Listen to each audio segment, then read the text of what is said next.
Welcome to Rolling with the Punches. I'm Jessie Punch, and I am so happy you're here. Oh, and so is Essa Pup. He's so happy you're here as well, which is a reminder, if you're not watching on YouTube, go watch us on YouTube, especially for today's interview, because we have a hell of a setting.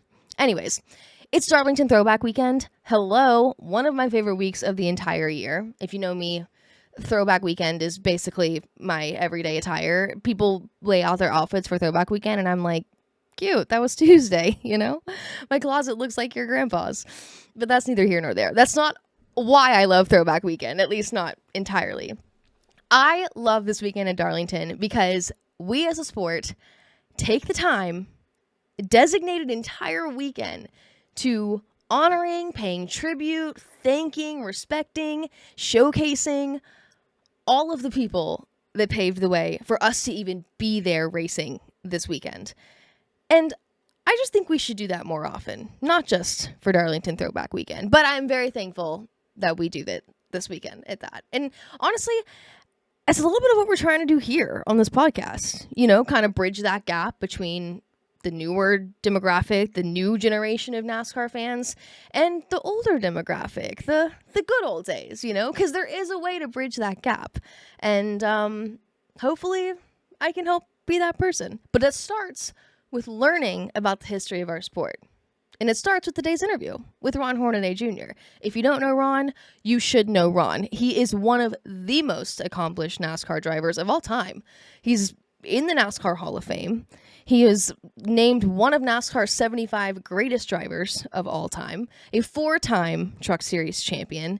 His resume is absolutely incredible, and he continues to give back to the sport in a lot of ways behind the scenes today. So being able to catch up with Ron was really an honor. But it's funny because he's so unassuming. If you know him, you know. I mean, we rolled up to his place middle of the day on a Tuesday. He's hanging out in the garage in the back. He's got his, like, casual pants on, his T-shirt, like, ripped, you know, paint on him. Like, just the most chill guy on a Tuesday hanging out. If it weren't for the wall of trophies, and I mean walls of trophies and banners and most popular driver awards and plaques and flags, you would think this was just, like, your grandpa's garage. You'd think that was just your neighbor hanging out in his backyard. He's the most chill guy, but he should be so well respected. And you should listen when he talks. So I'm excited for you guys to listen to what he has to say today. And with that, I'll stop talking and let Ron Hornady Jr. take it away. Miss Punch, what makes you come to my shop? Why would you want to talk to an old man? What do you got to talk about? I was hoping you had something to talk about. Ron, every time I've seen you, you have something to talk about, so... Well, Landon Lewis always, but he's my protege. He got to me when he was 11 years old. But no, there's really nothing to talk about other than racing's kind of up and down right now. It's funny that you say there's nothing to talk about, because if you're watching on YouTube, there's an entire corner of things to talk about behind me. Before we got started, I turned around, and the most recent one I saw was the 1997 NASCAR Craftsman Truck Series most popular driver. Oh, really? That is just casually one of... How many trophies do you think are in this corner? I don't know, but I don't know why that one's out in the shop. It should be in my trophy room. I would think so. That one seems pretty important. No, this is amazing, Ron. Thank you for having us. Your shirt's an old throwback when we first started in '95 at Phoenix. And I look at the hat up there, and it's really not, because that's the very first one. It says Super Trucks on it. So 95 came when Craftsman came about halfway through the season. Yeah, I roll in wearing this T-shirt, which is a new shirt they're selling. You can go buy it at the merch hauler now. But it's obviously a new throwback look. Wow. And the funny thing being is that this is a new shirt. You have the original hat, the actual hat I probably had a shirt from 95. Shoved in there somewhere, too. And you sat on the pole for this race? Yeah, Skinner won it. But ugh, that's all right. All right. I drove my tires off it, like always. Really, though, I can't thank you enough for having us. For being on the show, because I'm so excited to talk to you. Although you joke, what is there to talk to you about? Ron Hornaday, there's a million things I could talk to you about. But two, for having us here to your personal shop. This place is amazing.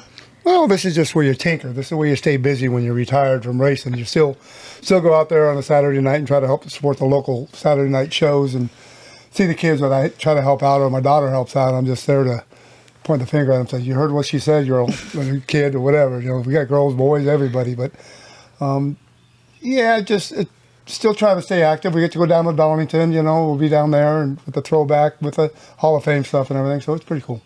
Yeah, stay busy. I look to my right. You have like an entire Lowe's or a Home Depot. It looks like the aisle of a Lowe's. And you can say what kind of lug nut do you need and what size? Because I have. Yeah, those are bolts and nuts. Those, when your son was racing and you got to have all that stuff. And then when we sell the big shops, you just bring it to your little shop and shove it in the corner. And you are everywhere, it seems. Like, you stay busy at racetracks. You just stay a little more behind the scenes. So if someone did say, what do you do nowadays? What do you do nowadays? Well, the best when I get to a racetrack and it's a dirt track and you find Herman. You know who Herman is, right? Mr. Wallace. Oh, Kenny yes. Wallace. Oh, yes. I was like, Herman. He Herman. grabs my hands and he goes, "What are you working on now, Hornaday? Your hands are dirty, they're calloused up." But, no, I mean, I'm helping a guy build a Ford truck here, which I'm not a Ford man. And I used to work at Galvin Ford, but I know a little bit about it. And I built a couple things. I got, a race car over there. I got Billy's go-karts that he works on over in the corner. And I get to go to the racetrack. And I probably wouldn't go half as much as I would go, but my wife just loves it. She loves going to the racetrack. And I don't know why. All the years sitting in the stands, all the years I've ever raced, all the points races, she's only missed 5 races. Wow. So, and it was due to health reasons of her mom. But she's a race nut. I mean, me sitting in the stands drives me nuts. I got to get down in the pits and yell at Landon or yell at somebody and say, "Hey, you're doing it all wrong." But, you were blessed in that regard. You know how many people are like, "Oh, I wish I could get to the track more, but I got to spend time with the wife and kids," And your wife loves it. That's incredible. Yeah, but when we first got married, I was working on people's race cars. And she goes, "What are you doing?" I said, "I like working on cars." She goes, "Why don't you build your own car?" So how many wives would tell you to build your own race car? You were a lucky one right there. And the bad part about it is her dad and my dad raced against each other, and they were rivals. It took 17 years of our marriage before they even spoke. Wait. Yeah, we got to get in my marriage? No. But yeah, her dad and my dad raced. So when you see the pictures on the restroom wall in there, her dad is the white car, my dad's the other car. My dad was a valley guy. He was a, what would you call it, a farmer type guy. So they thought my dad always had money, so they've always fought. So did you ask her dad for his hand in marriage? No. And we seen each other a lot at the track and everything, and we ended up pregnant with my son. So I had to go to her dad. Well, I didn't go to her dad. He called me up and I was at work, said, "Hey, bring a 6-pack of beer up." I said, "I can't. I'm only 20 years old." And I was gray-haired back then, too, so I got to buy beer and went up there and got into a shop, and he's got a glass counter, kind of like we're sitting out about this high. And I'm sitting in a chair, and he shuts all the back doors and all the shop and comes back in there. And he reaches down and puts a shotgun on the counter and says, "You love my daughter?" I said, "With all my heart." He says, "You're going to marry her or you're going to move out of Dodge?" So we got married. That's how we've been married for 46 years now, going on 47. Wow. That's a story. Shotgun wedding, yeah. Literal shotgun wedding. Yeah. And wow. But you guys clearly were perfect for each other. It was never a question. Never, I mean, wow. Never. Do you think that you would be here with the career and the success that you had if she hadn't looked at you and said, "Build your own race car"? I'd be in the gutter. I'd just one of them guys working at a mechanic shop, just turning wrenches and drinking beer. That's amazing. Yeah. So my wife, she is my lifesaver. When they put me in the Hall of Fame, they never had the Hall of Fame when we were racing. We just raced to put food on the table. So when they inducted me in the Hall of Fame, I said, "You guys are putting the wrong person in there," because my wife's the one that supported me through everything. I mean, we were blew a motor. I was done racing, ready to sell a race car. And she said, "Oh, no, I did fingernails for the last month. I got extra money." And, she'd have a full-time job, come home while I'm working on the car in the garage. She'd be doing people's fingernails with, $50, $60 a set. So she's that type of wife. That's amazing. Yep. She loves you. But she loves her son more. When my son started racing, she started going to the racetrack with him. So I didn't know. Suddenly that money was like, "We don't have any for you, my guy. We got it all for me." But she went to every race, with me or my son, but she's never missed but 5 races of mine. When I sat down and did notes as to what I wanted to use this time to talk to you about, I didn't even know where to begin, because there's part of me that goes, wow, okay, look at everything you've done yourself in your career. Holy cow. And then look at everything you've done in developing talent and the talent that you've developed and put out there. Holy cow. Why are you shaking your head like that? I can't say that I did. Everybody gives me credit for Jimmy Johnson and Kevin Harvick. I didn't. My wife opened the front door for Kevin and Jimmy to have a place to stay instead of wasting their money on rent, put their money away and buy a house. And both of them did, save enough money for them 6, 8, 9 months staying at the house where they put their down payment on the house. So, but that's, hello? I mean, think about that. That could be an episode in itself. The people who you've opened your couch to, your sofa, to just have somewhere to stay, to help them get their footing, to get started. That's incredible. And names like Kevin Harvick, Jimmy Johnson don't even scratch the surface of the people that you've given a place to. Yeah, Ross stayed here. A couple of them are mad. I stayed on that couch and I didn't get a big chance and stuff like that. But, Landon's dad came to me when he was 6 years or when he was 11 years old and said, what I do with my son, here's what he'd done in racing. And just his stats alone, what he'd done in go-karts and where he's raced and how many races he's won and how much money he's won in the go-karts. So we put him in my dirt car, and by the third race, and Billy Workman drove my other dirt car, and he passed Billy on the outside for a second, hitting the fence. He just, his little arms were about this big around, couldn't even hold the steering wheel up. He was tired because, he's getting higher and higher. And I said, the kid's got talent. So we put him under our wing, and he lives with my daughter since he was 13, and now he's just turning 19. So he wants to learn racing. We got him down at Kevin Harvick's, where he's working full-time there, working on the cars, learning them, and racing the car store. So I'm compiling a list then of my suggestions for people of who their next favorite driver should be. But I want it to come from people that they already trust and respect. And so for you to look at a race fan and say, hey, this should be your next favorite driver, that's a pretty big stamp of approval. And Landon Lewis has well earned that, no? Well, to me, he does. I think he's 10 times better than I ever was, and especially at his age. I didn't come back here until I was 35 years old and start racing trucks. And I've seen him jump in an ARCA car and never seen the track and, win the race. You, as a person interviewing, you know how polite he is. When you see him around the racetrack. You never see him upset. I think I taught him a lesson of, he won a lot of legend races. And he still is winning legend races. And he was going for whatever in a row. And he got out of the car and he kind of slammed his helmet on the top of the roof. And I kind of looking at him, and and he's kind of pissy, like kicking the tire. And I said, come here. I said, what's the problem?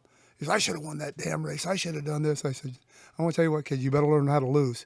You're going to lose more races than you're going to win. So you better be a humble loser. And I just last weekend, I heard him tell the same story to Keelan Harvick. So it's cool how it trickles down. So you got to watch what you say to him, because they're sponges and it all trickles down. What a gratifying moment, though. I'm sure you're like, wow, they do listen. And I did teach him something. So I've never, ever got paid. Daniel Suarez came over here and said, Ron, can you help me with research? He called me. I said, yeah, come by the shop. So I showed him how a carburetor works. When you get out of gas and you get back in it, and the guy in front tries to slow you down so you get out of gas, you spin the tires. And he's the only one that I've ever helped out.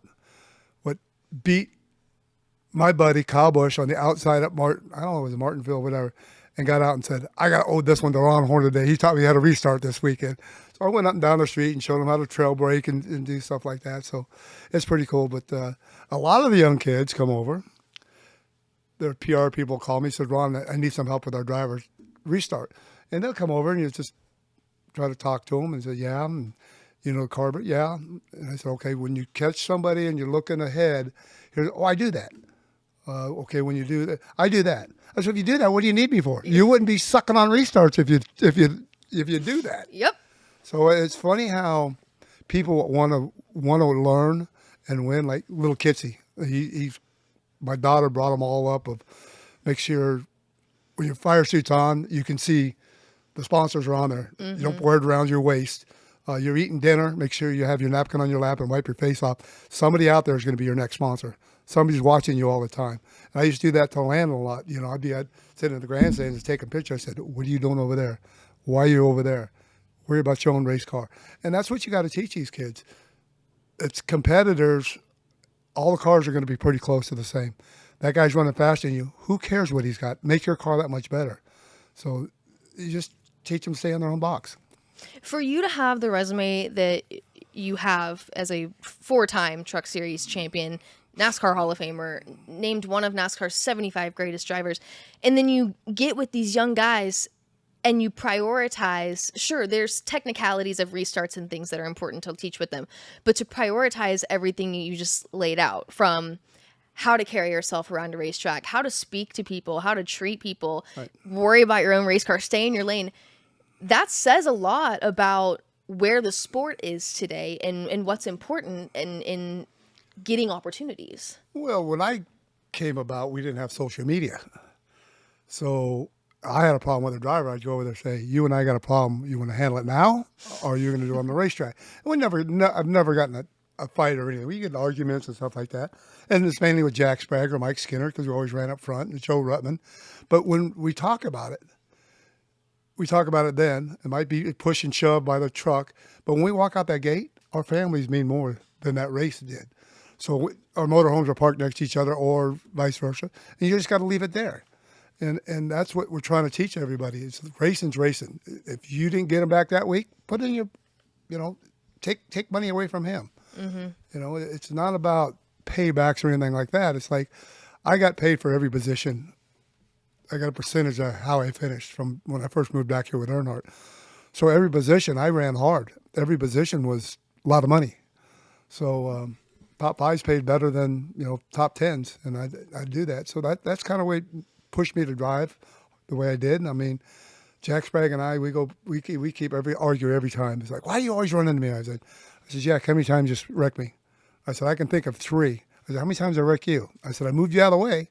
I never backed you in the fence. I never put you in the corner. So you remember those things. Mm-hmm. You can say, hey, what's your favorite win? Well, all of them are your favorite win. But who do you owe from the last race? I still remember that one. To that point, what are your thoughts on the current state of the union when you look at the Truck Series? It's changed a lot. I don't know if you call it lack of respect or don't know what a race car really cost, or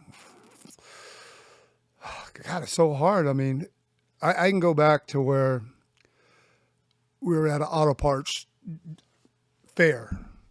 Sorry about that. We can go out and buy parts, and there's an auction. And there was a simulator over there. My grandson, he's about 9 or 10. He said, Pappy, come here and race me in this simulator. I said, no, I've had enough racing. He says, yeah, but you can't get hurt in these things. So I started thinking, I said, is that what these kids do, get on the simulators and get in the corner too hard and push another button and get another truck? Because you can't do that in real life. You got a whole crew back there that's working on them, putting them together. The girl that cleans the bathrooms, or the guy that cleans the bathroom, when you give a bonus, when I won a championship and I give a bonus to my crew chief and my guy, you got to think of everybody. You got secretaries, you got people in the bathrooms that are cleaning them and washing windows and stuff like that. It takes a whole team to win. And that's kind of what you try to point to all these things. So these kids out there just go in there and move you out of the way for a point. I got mad at Landon because last week he did it, but he thought the guy moved him out of the way earlier and it was the wrong 4 car. There's 3 4 cars out there. One was 0-4, another 4, and another 4. He got mad at the wrong guy. So he was giving a payback, but he paid back the wrong guy. But that's not how you think. Mm-hmm. Settle for the best you can. If you're going to run 6th, you didn't need that 5th place because you made that guy mad. Now that guy's going to repay you back. And the problem is they're not working on them. Some of them are, but not all of them. They go out there and just go home, and you see them on there. And then when they get mad, they get on their little phone and they start saying, I'm going to beat you up. I'm going to wreck you next week. It's like, well, go over and take care of it now. Don't get on the phone and threaten people and stuff like that. So it's tough. I mean, it's a whole different world. Racing has changed a lot from the ARCA series all the way up. I mean, back in the day, a Cup car used to be an ARCA car. And now with the Cup cars changed now, you still get, now when you go to get an ARCA car, it costs just as much because it takes just as much money to build an ARCA car as an Xfinity car. Xfinity car, a little more than the truck, but the truck's taking the same thing. So it's such a shame. Do you think it's still possible to build a career in the way that you did in the West Coast? I guess you got to know somebody and be willing to sweep floors and clean bathrooms. I mean, I got very fortunate enough to get that phone call from Dale, but we got fortunate enough from your dad and everybody else of this. It was Tucson Raceway Park, and it was called the Winter Heat, and no racing was going around. It was right around Christmas time, and we were down there every weekend, 15 weekends in a row.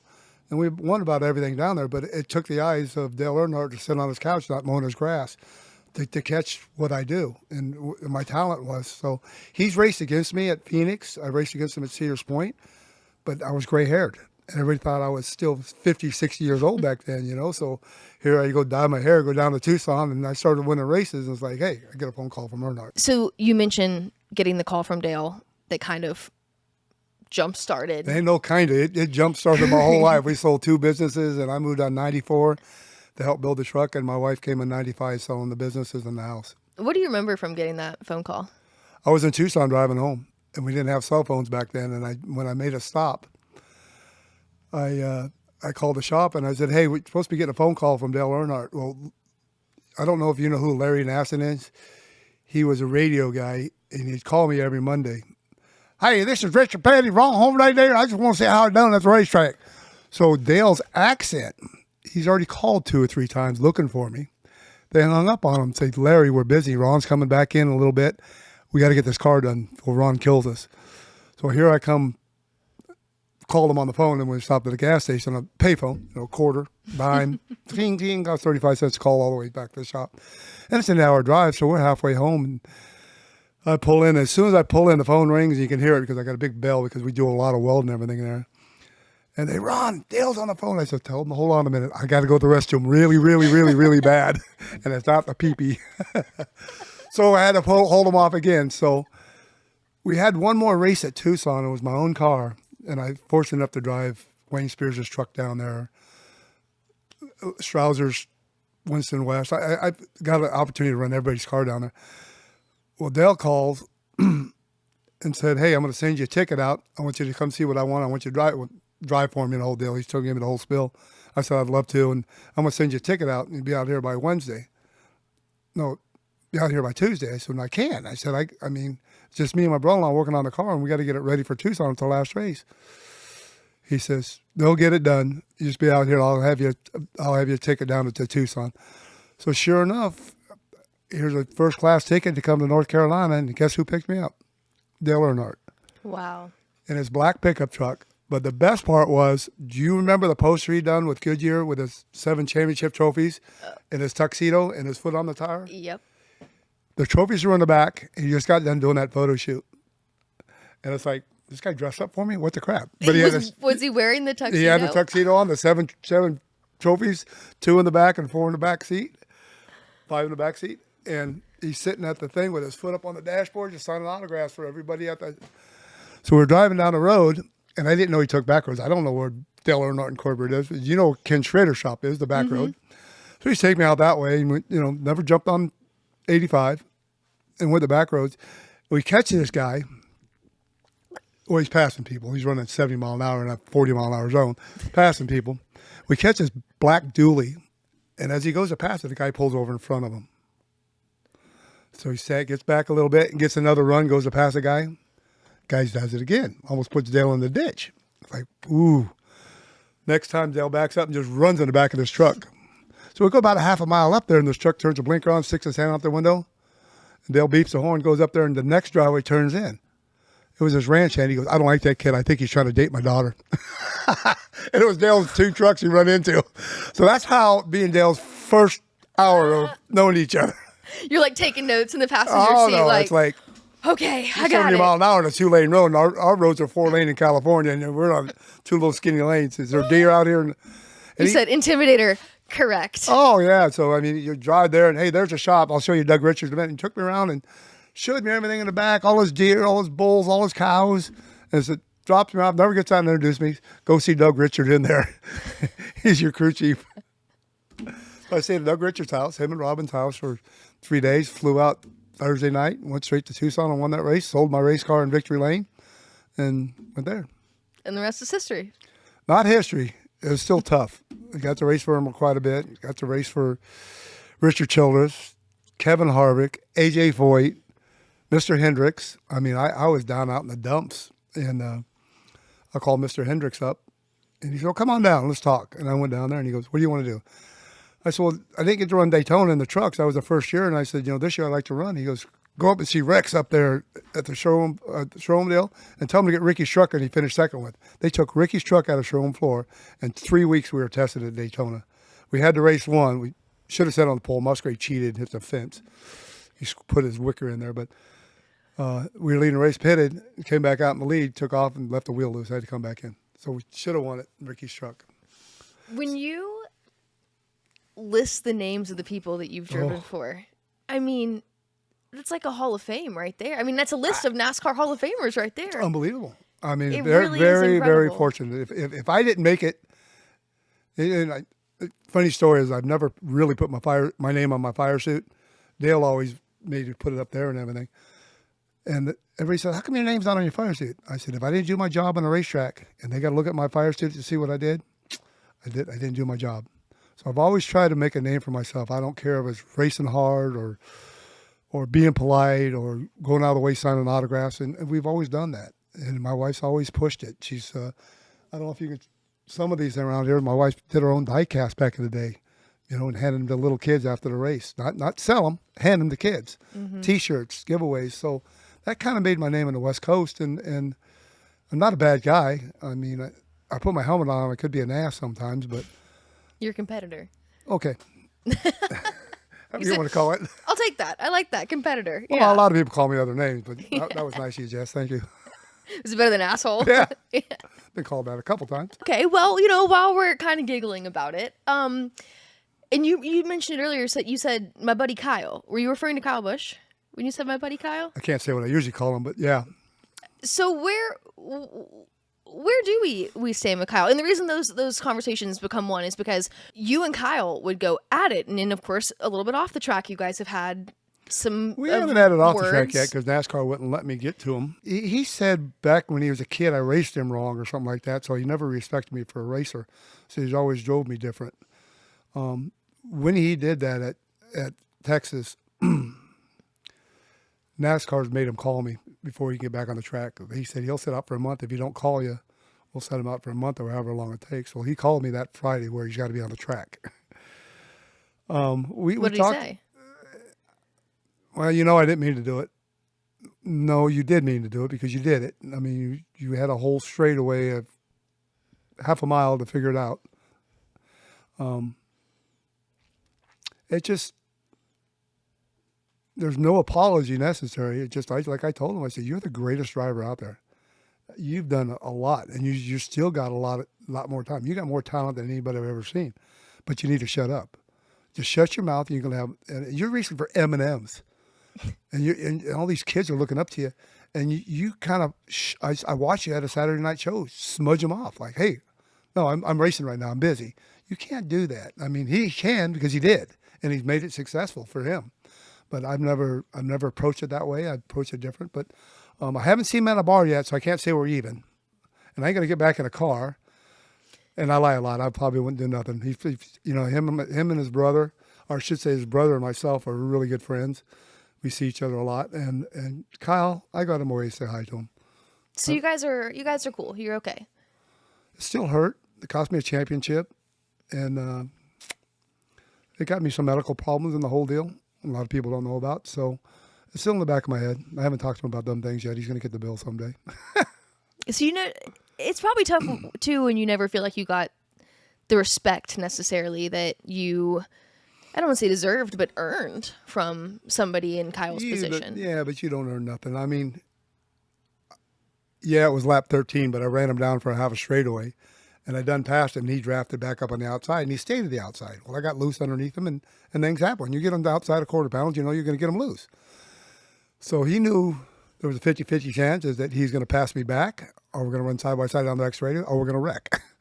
And we ended up touching. We didn't even wreck. We could have went in there and put tires on and pulled the right front fender out because there were tough trucks back then. So, I mean, yeah, you can take it two ways. You got to go racing next week, and you're going to see the same guy. You can have a grudge and worry about that, or get your truck faster and beat him. Look, on paper, having the most Truck Series wins in history is a huge thing. On your resume, it's like halfway down the page with an asterisk next to it because you have so many other incredible accomplishments.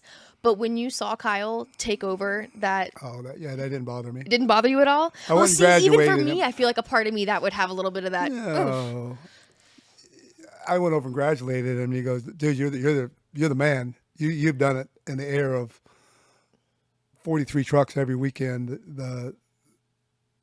The drivers you race against. I mean, I'm trying to think of a lot of them because my mind's, we've raced from a lot of champions, from Butch Miller to Mike Bliss, you name them, and there's Saturday night racers won all over the world, and you're racing against them. And not saying he's not going to have me and Kevin most of the time racing against him, but I mean he was in very good stuff in trucks, very good stuff in nationwide cars, and you're only as good as your equipment. And I was very fortunate enough to do it too. So, what I don't understand is why Mr. Bodine wanted to make his 500 start or whatever it was, with not knowing he can't win. I mean, I want the stats where I've only won. I ran 200 races, but I won 100 of them. I don't want to win 500 and only won 100. One of my questions for you was, are we officially retired? Is that kind of like a ambiguous I'm retired? But then you said I'm not getting back in a race car, and you felt pretty... As you driving, you mean? As retired driving? Yeah. You want to hear the latest story? Of course. So I got an opportunity to run the 8 hours down at Charlotte. And it's in a Childress-built car, but it was pretty fast. I mean... And when is this? When was this? Oh, middle of last year. Oh, okay. Yeah. Okay. All right. So I'm out there thinking I'm pretty good, Still got and I it. look at the times, and I'm 2 seconds off the pace. So I go out there and a little faster, miss it. I said, I'm done. These kids are way too good. I know it's my time. So up until last year, yeah, AJ bought that car from Childress, and it's a badass car. I mean, I can't believe how much grip it's got. Landon and Kitsy went down to Sebring, and it about 2 months after that, and they're leading the whole deal. Had a 15-year-old kid and a 17-year-old, 18-year-old kid leading the whole thing over these guys. And they're trying to protest already. It's a stock motor car, and you're protesting. Yeah, there is nothing to but protest. they run 161 mile an hour down the back straightaway at that age. And when I see that and have the respect of what they're doing and who they're passing, and not wreck them, pass them, clean, set them up, that's what makes me proud. Anybody can go and move you out of the way and do that and pass them. But, I mean, so to watch them really set them up for the next corner or have the patience, that's what I love. So, unfortunately, no, we won't see Hornaday. Oh, is that the question? No. No. I mean, the good thing about racing for the Earnhardts, Earnhardts, Childress, everybody, they all raced before. You can't make any excuse. So when you go out there and say, hey, I spun out or I wrecked this guy, they know what happened. So you can't make an excuse. So when I was racing for Kevin, I mean, it started getting thinner. I was always 200 to 205 every time I raced for Dale and Harvick. And I was getting down to losing weight. They thought I was working out and everything. It's like, I'm down to 134 now. They fire suits are different this year, the whole deal. And I'm stopping up every morning trying to get a shake to fatten up and everything, and I couldn't do it. And I went to my doctor, and they went down the throat, did all the checkout, and they couldn't find anything. We ran California Speedway, and we finished like 11th. And we were leading the race, and Kevin didn't know, but the throttle stuck, so I was driving it with the kill switch the last 8 laps of the race. And that Monday morning, he called me Sunday night and said, hey, come up to my office. Meet me there at 8. Oh, gosh. What's going on? I'm going to get fired. Now what did I do? Well, we haven't been running that good. We've been running 7th to 12th the last 5-6 races. And I get there, and it's like Crowley meets me out front, and I go, where's Kevin at? He goes, he's not here. He said, I'm taking you somewhere. Come on. So we left, and we pulled into the hospital up there in Winston-Salem, and it's like, I don't know what you guys are doing. I said, I've already been with my doctor and everything. I said, I ain't paying for this, none of this shit. I said, I just went through every test for the last month and a half. And he says, don't worry about it. Kevin's got it. So I walk into the office, and the doc comes walking out. We go through the door, and the doc comes walking out instead of me going back seeing him. He goes, Ron? Yeah. He looks at me, and he's staring at me. He said, take your hat off. And he went over there and grabbed my hair. He said, you got Graves' disease. I said, what's Graves' disease?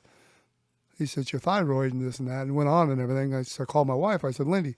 So Lindy gets out of the phone with the doc and said, what do we do? And he says, can it wait until after the year? It's only 2 months left or a month and a half left. And he goes, no, he'll be dead by then because I already down to 134. So we went back to my doc. We did all the tests in the morning and get blood work and pee and all that stuff, that your normal eating habits.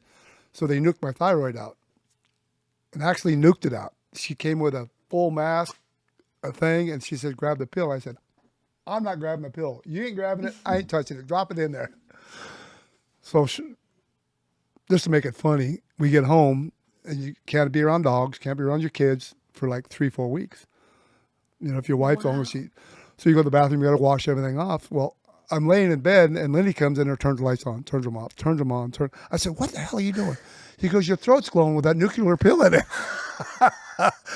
So long story short, this guy gets a hold of it, but he's already talked to Kevin. He's already talked to Rick Crowley, my spotter. He's doing a piece on me. So he said, hey, Ron, I'm doing an article on you from the West Coast and everything, because Crowley was from the West Coast, Kevin was from the West Coast. I said, sure. So he comes to the house, and the kids are running around, and I said, what's up? He goes, can we go somewhere private? I said, no, my kids know everything about my racing. He goes, no, we got to go outside. So we go out in the back porch overlooking the lake on the big old rock table. He reaching around down in his bag, he slams down a book. It says Steroid Nations. He goes, you know anything about this? I said, no, nothing about it. What are you talking about? He said, you're telling me you don't take steroids? I said, yeah, I take them every morning. I said, I got a thyroid problem. I have to. See, it went for hours. And my wife come home from work and said, hey, your HIPAA law and the whole deal. Long story short, we get to Loudon, and NASCAR's already knew about it. I had to call him. Kevin was at a function with him. We told him all about it. Well, this guy busted Lance Armstrong. He wanted to be a guy to bust NASCAR. With the pills being so expensive back in the day, we went to Miami. Well, when all the baseball players got busted, somebody got the list of the steroids they were taking. My name was on that list because we were buying the same little pill steroid. Maybe not. I don't know what they were.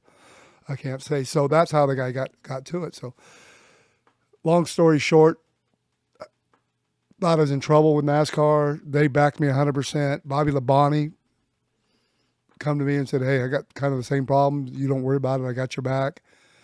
A couple of the other drivers did, and went on and just it went so cool, other than the one guy in the media center about asking not personal questions, other than they got it to one time and Kevin nipped that in the butt.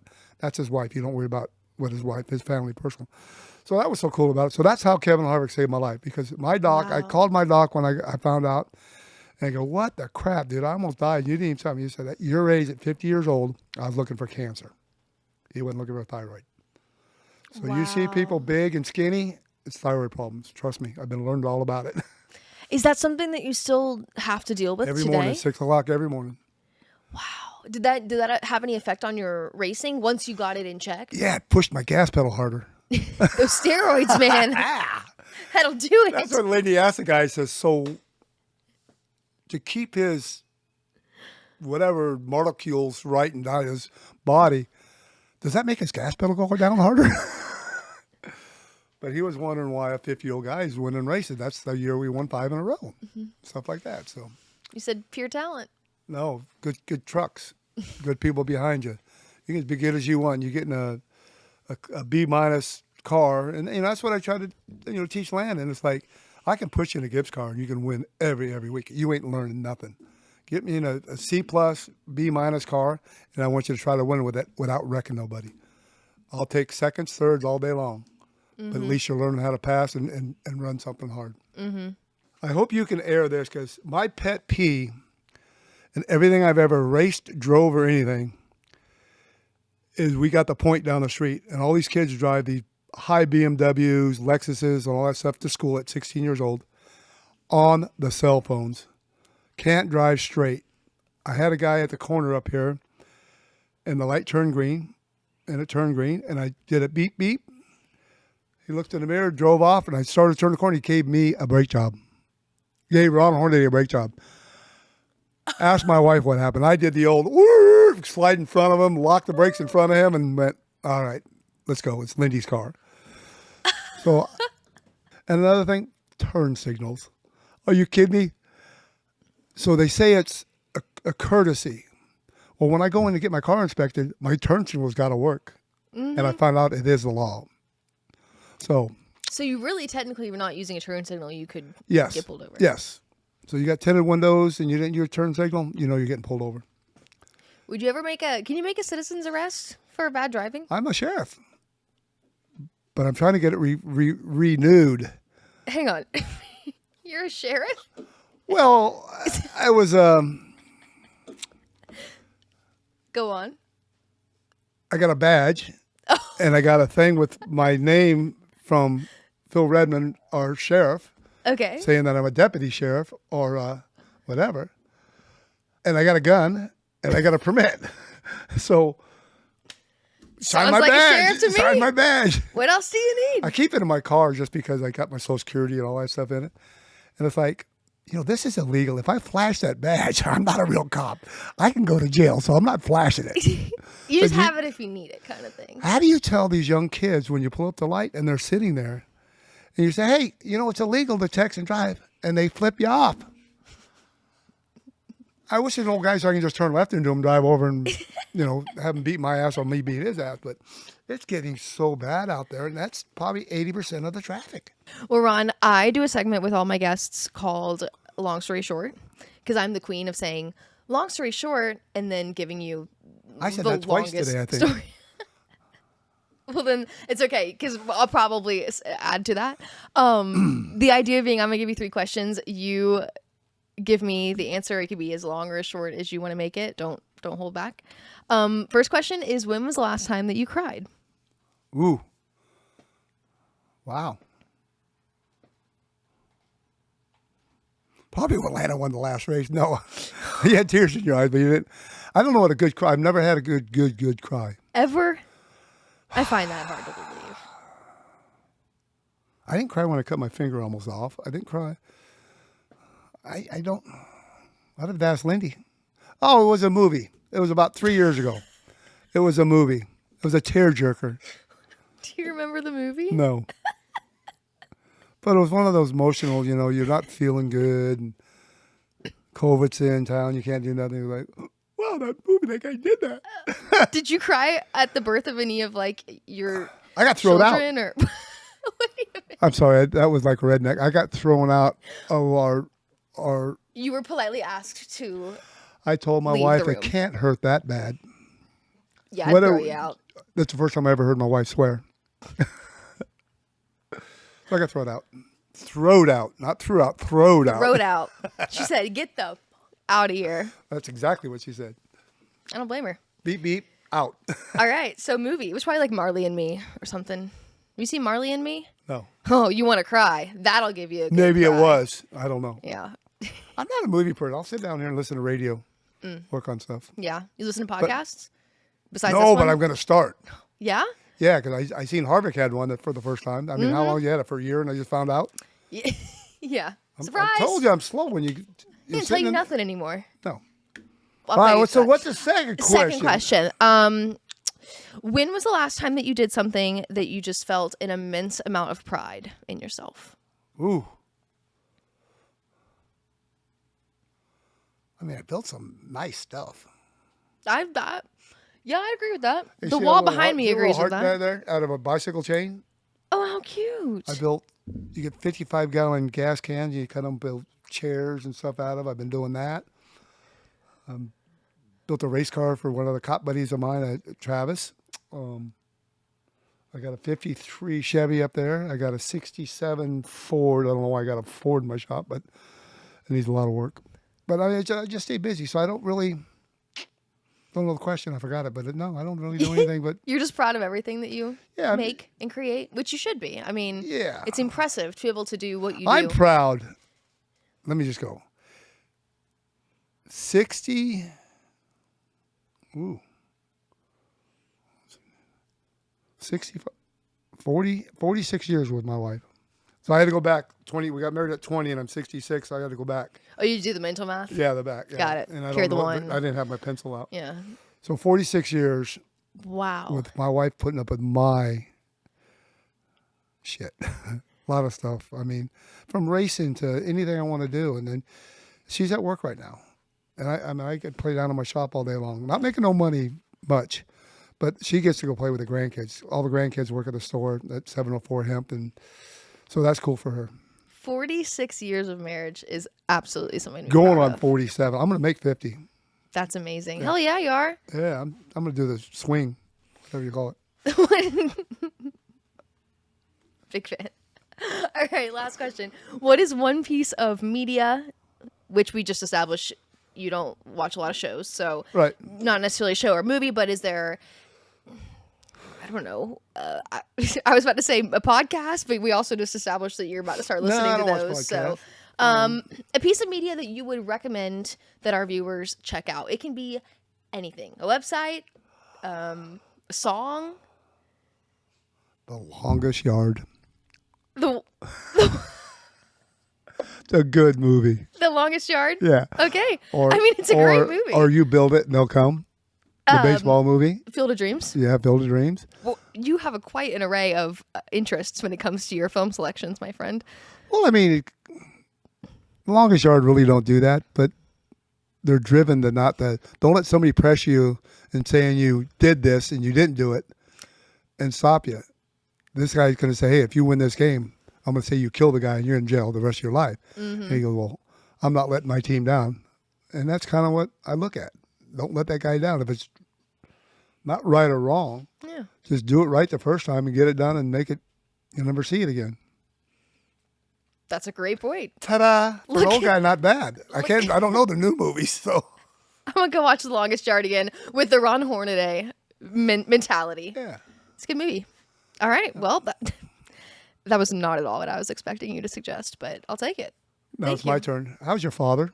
He's good. You know he's done so much for my career, and I don't know why of him liking Dale Earnhardt and always doing stuff with Dale, but I got to know your dad real well, and he really spoke highly of on the racetrack. And he looked at even if I did something wrong, he pieced it out where it didn't make me look bad, but I know I was at fault.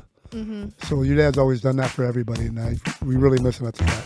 The only question that I wish that I had asked Ron was, is it The Longest Yard with Burt Reynolds, or is it The Longest Yard with Burt Reynolds and Adam Sandler?